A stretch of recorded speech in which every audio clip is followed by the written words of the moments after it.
ఒకరోజు ఏదో ఒక వ్యక్తిని డయాగ్నోస్ చేసిన వెంటనే సరిపోదు, సర్జరీ చేయాలన్నా కూడా వాళ్ళకి కంప్లీట్ రికవరీ కావాలన్నా కూడా అనేక మంది అటువంటి ఫిజికల్ థెరపిస్టులు కానీ నర్సెస్ కానీ అవసరం ఉంది. అంటే ఇంటిగ్రేటెడ్ కేర్ ఎక్కడైతే ఉంటుందో ఆ ప్రాంతంలో కానీ ఆ హాస్పిటల్స్లో కానీ అవుట్కమ్స్ బాగుంటాయి, ప్రజలకు మంచి జరుగుతూ ఉంటుంది.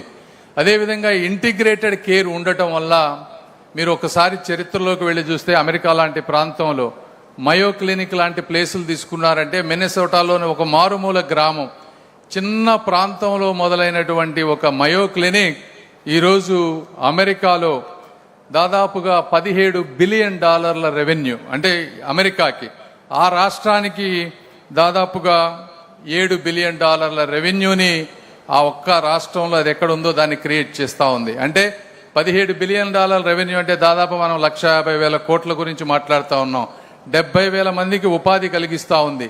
అదేవిధంగా 130 దేశాల నుంచి ఆ ప్రాంతానికి వెళ్ళి వైద్య సేవలు అందుకుంటా ఉన్నారు. అంటే ఇది ఒక రకమైనటువంటి ఇంటిగ్రేటెడ్ హెల్త్ సిస్టమ్. అక్కడికి వెళ్తే నాకు సర్జరీతో పాటు అన్నీ జరుగుతాయనేటువంటి ఉద్దేశం. అదేవిధంగా క్లీవ్లాండ్ క్లినిక్ తీసుకోండి. క్లీవ్లాండ్ క్లినిక్ సిన్సినాటి, అక్కడ తీసుకున్నా కూడా కార్డియాక్ సర్జరీస్కి